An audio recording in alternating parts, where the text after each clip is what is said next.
मन में है धैर्य और तन में प्रचंड शौर्य, बन चंद्रगुप्त मौर्य प्रलय मचाएंगे और महाराणा और शिवा की संतति कहाते हम शीश कट जाए भले झुकने ना पाएंगे।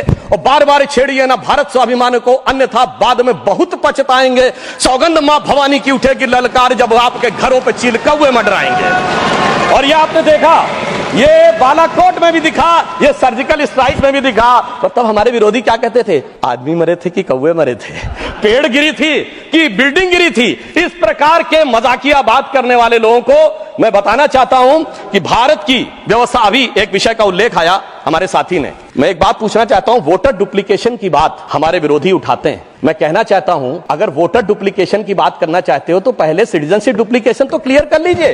क्यों नहीं एनआरसी के लिए हां बोल देते हैं, उसके बाद ये मुद्दा ही खत्म हो जाएगा। भाई जब आप कह रहे हैं कि वोटर्स को लेकर आपके मन में संदेह है तो एक बार एनआरसी करवा दीजिए। दूध का दूध, पानी का पानी। मगर सभापति महोदय, एनआरसी क्यों नहीं करानी है?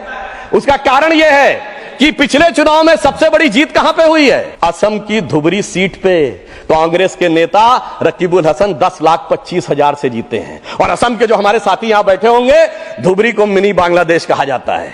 तो इसलिए एनआरसी नहीं करानी है, मगर डुप्लीकेशन का मुद्दा उठाना है। उनकी सरकार और हमारी सरकार में अंतर था जो भारत की परंपरा में है। उन्होंने बहुत दिन नाग पंचमी की, नागों को दूध पिलाया। हमने जन्मेजय का नाग यज्ञ करके दिखाया, जिसमें सारे नाग आकर समाहित हो गए। तो मैं एक पंक्ति में कहना चाहूंगा, कश्मीर घाटी को लहूलुहान करने वालों सुनो, एक भी शहीद हुआ जवान नहीं भूले हैं, और दूध भी पिलाते हैं परंपरा हमारी मित्र, किंतु नाग यज्ञ का विधान नहीं भूले। और मैं ये कहना चाहता हूं, दूसरा उदाहरण, एक सिर्फ दूसरा उदाहरण, हमारे कांग्रेस के युवा नेता जिन्होंने तथाकथित भारत यात्रा निकाली, उसी कश्मीर, कहते हैं कि हालात नहीं बदले। इस पूरे देश ने वो दृश्य देखा जब भैया और बहन दोनों सुरक्षित वातावरण में मधुर मनोभावों के साथ बर्फ के गोले के साथ खेलते नजर आ रहे थे।